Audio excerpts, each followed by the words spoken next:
Alright, for this... Okay, ACA should be disabled now. It should be global for everybody. Please refrain from talking all at once, because otherwise I will hear voices in my head. And yeah, I don't like voices in my head. Got my own to cope with. I don't need yours as well. Alright, so, as I was saying, what you see here, each one of those vehicles is basically a variant of the same chassis. Those vehicles are called ICVs, so infantry fighting vehicles, IFVs, sorry, IFVs. But those specific types of vehicles that you see here, as opposed to a main battle tank or even a Bradley, personnel carrier, those are actually more catered towards the personnel carrying role in the support role. They're not combat vehicles per se, all right? Because, well, obviously, they're not as armored as a main battle tank or any combat vehicle, and also the armament is, fairly restrictive, except for the one, over there, the MGS Striker is obviously heavily armored, but heavily armed, I mean. But yeah, that's more like the exclusion to the rule. All right, all those vehicles here. I'm going to start with the one to my right over here. That is the Striker M2 variant.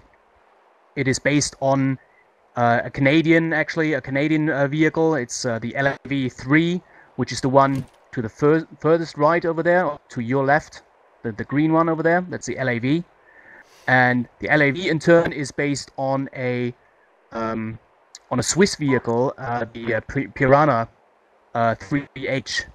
So all those vehicles are basically copies of one another, and because it seems to be a fairly decent design, so I guess multiple armies copy the designs of other armies and other manufacturers and produce those vehicles in license basically. And we will see later on, when I introduce you to the M1, the Abrams and the Bradley, that also those vehicles have components in them that are actually manufactured in different countries, or actually are part of different vehicles.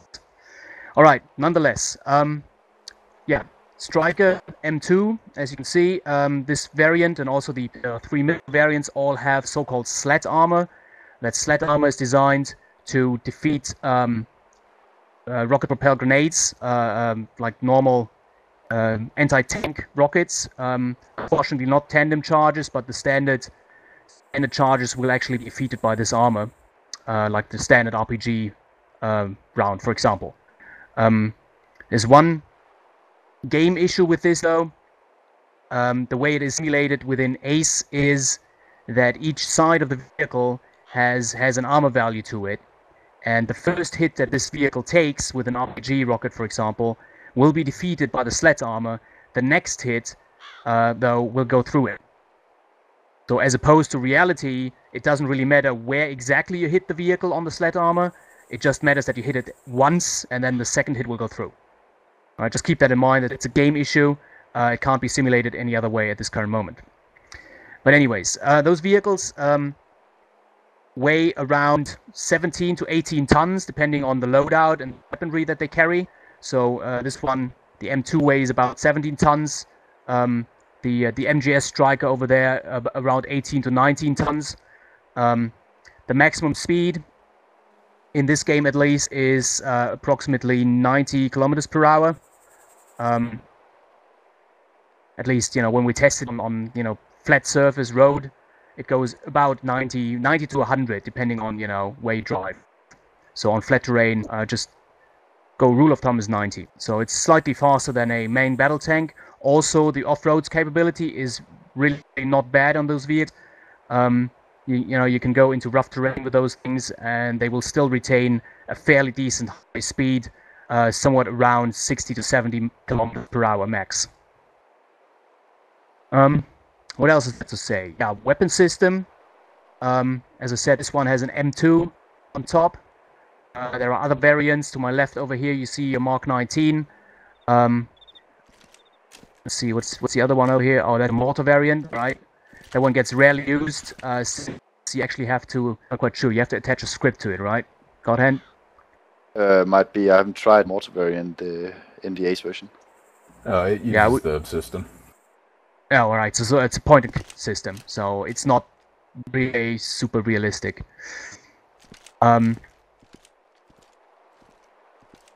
Anyways, carrying capacity.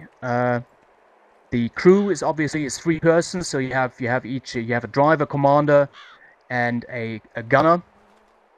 Although I'm not quite sure if those are all simulated on those vehicles. Well, at least, you know, the standard, the real-life variants have 3 crew inside the vehicles, and they can carry 6 or 7 passengers depending on the variant and depending on the weapon system. Obviously, the ones with the smaller weapon systems like the Mark 19 and the M2 can carry personnel, whereas the mortar variant and the MGS, which is a 105mm cannon, can not carry any passengers because the weapon system takes up too much space.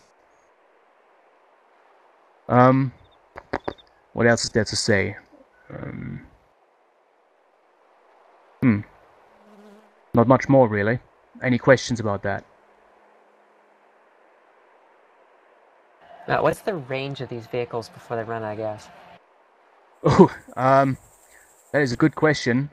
In armor terms, you can drive around for hours and it doesn't do anything.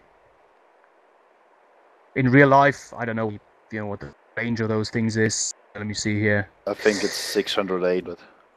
But let me just look it up.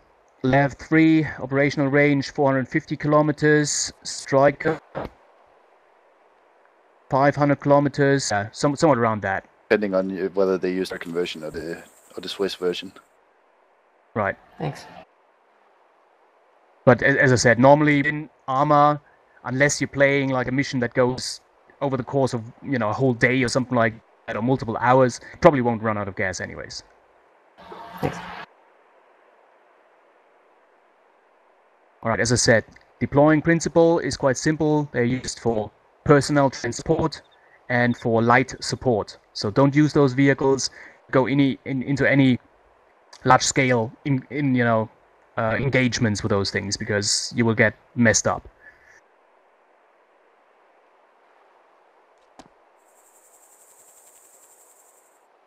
That is the only reason behind that is simply it's probably referring to the Mark 19 strike over here, and the way the AI, if you place that thing in a good position, in a good Overwatch position, and you have your view distance cranked up, and you use laser, the fire control system inside of it. All those vehicles, by the way, have a fire control system. You can basically rape the AI with it because of the way the AI handles, reacts on those threats. The AI won't go like flank around or employ AT weaponry against them in an effective manner if you know what you're doing. On the other hand, though, in TVT environments with real people, you might get into trouble with those things. Because obviously you won't... yes, by default they do have thermals. Usually in TVTs they are deactivated because, well, gameplay terms, it's too much of an advantage against the enemy. Unless the mission designer decided that the enemy also has thermals, then it cancels each other out. But, it's not that fun then for the infantry because you just get raped.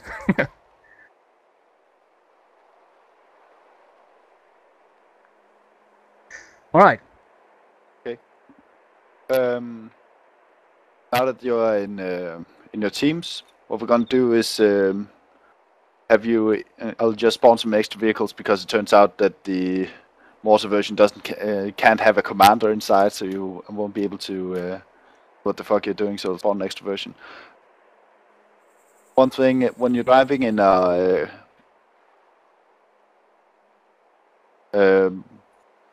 what you need to remember about driving in a column is that you should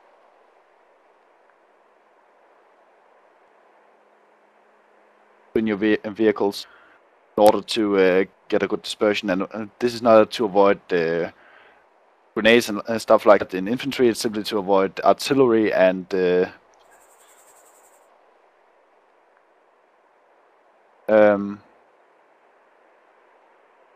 yes.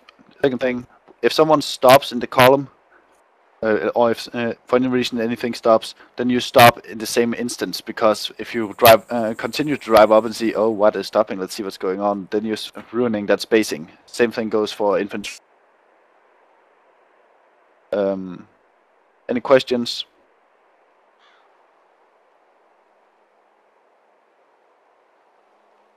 These vehicles in real life, the striker, you can shoot every single tire out, and it can keep on driving.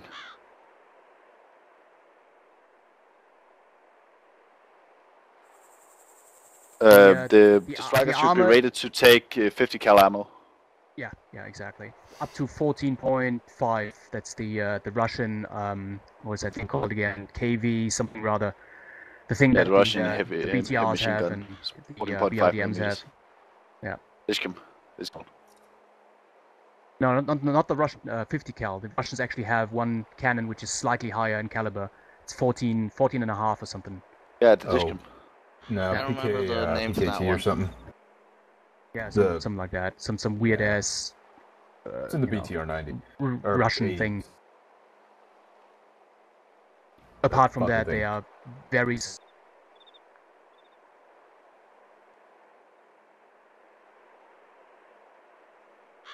Well, 120 millimeter, just mess it up.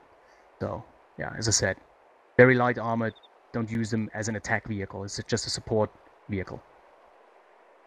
Good if you're fighting against infantry, then you can easily mount these vehicles up in a firing position and have them suppress infantry as well.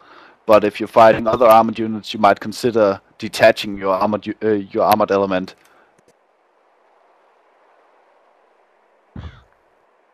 Okay. What I'm going to do now is go ahead and spawn what should be a bunch of LIVs and have you drive them. So you get to drive on different kinds of roads and different kinds of. Oh, by the way, one obscure function.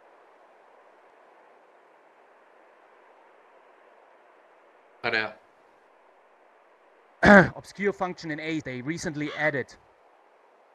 For the commander might also be able to use it. Is Control Insert and Control Delete. Okay, so Alpha 1, go ahead and claim your vehicle here.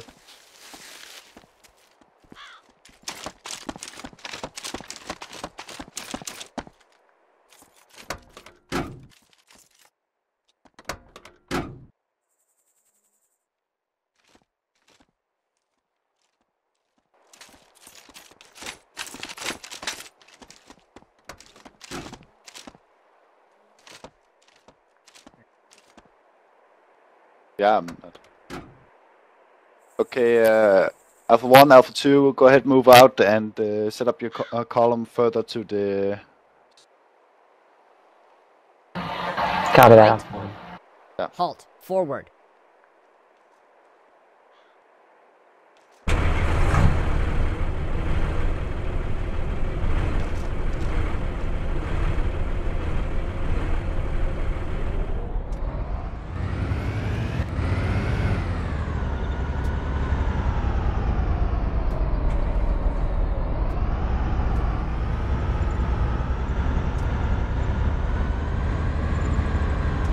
This is probably good.